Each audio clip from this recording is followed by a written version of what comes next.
ನಾನು ಈಗ ತಾನೇ ಅಲ್ಲಿ ಕಮಿಷನರ್ ಜೊತೆ ಮಾತಾಡಿದೆ.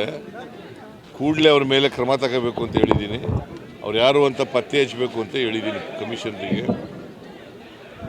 ಅವ್ರಿಗೆ ಯಾರು ಮಾಡಿದರೂ ಕೂಡ ಅವ್ರಿಗೆ ಕಾನೂನು ಪ್ರಕಾರ ಶಿಕ್ಷೆ ಕೊಡಿಸ್ತಕ್ಕಂಥ ಕೆಲಸ ಮಾಡ್ತೀವಿ.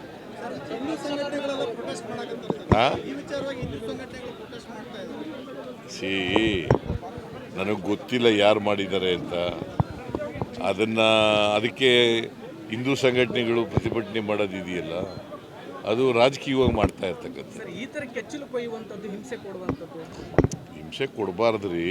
ನಿಜ ಯಾರು ಮಾಡಿದ್ದಾರೆ ಅಂತ ಗೊತ್ತಿಲ್ವಲ್ಲಪ್ಪ. ಹಾಂ, ಸುಮ್ಮನೆ ನೀವು ಕೆಚ್ಚಲು ಕುಯ್ಯಬಾರ್ದು ಅಂತಂದರೆ, ಕೆಚ್ಚಲು ಕುಯ್ಯಬಾರ್ದು ಅನ್ನೋದು ತಪ್ಪು. ಕೆಚ್ಚಲು ಕೂದಿರೋದು ತಪ್ಪು. ಯಾರೇ ಮಾಡಿದ್ರು ಕೂಡ ಅದು ಅಪರಾಧ. ಗೊತ್ತಾಯ್ತಾ? ಅಪರಾಧ ಮಾಡಿದವರು ಯಾರು ಅಂತ ಪತ್ತೆ ಹಚ್ಚಿ ಅವ್ರಿಗೆ ಶಿಕ್ಷೆ ಕೊಡಿಸ್ತಕ್ಕಂಥ ಕೆಲಸವನ್ನು ಮಾಡ್ತೇವೆ.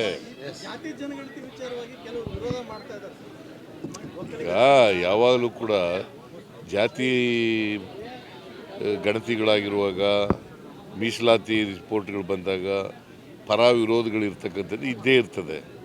ನಾವು ಅದನ್ನು ಕಳೆದ ವರ್ಷ ರಿಸೀವ್ ಮಾಡ್ಕೊಂಡಿದ್ದೀವಿ. ವರದಿ ಕ್ಯಾಬಿನೆಟ್ ಮುಂದೆ ಮಂಡಿಸ್ಬೇಕಲ್ಲ, ಅದಕ್ಕೆ 160 ಕೋಟಿ ರೂಪಾಯಿಗಳು ಖರ್ಚು ಮಾಡಿದ್ದೀವಿ. ಅದಕ್ಕೆ ನೋಡೋಣ, ಕ್ಯಾಬಿನೆಟ್ನಲ್ಲಿ ಚರ್ಚೆ ಆಗಲಿ, ಕ್ಯಾಬಿನೆಟ್ನಲ್ಲಿ ಏನು ತೀರ್ಮಾನ ಆಗುತ್ತೆ ನೋಡೋಣ.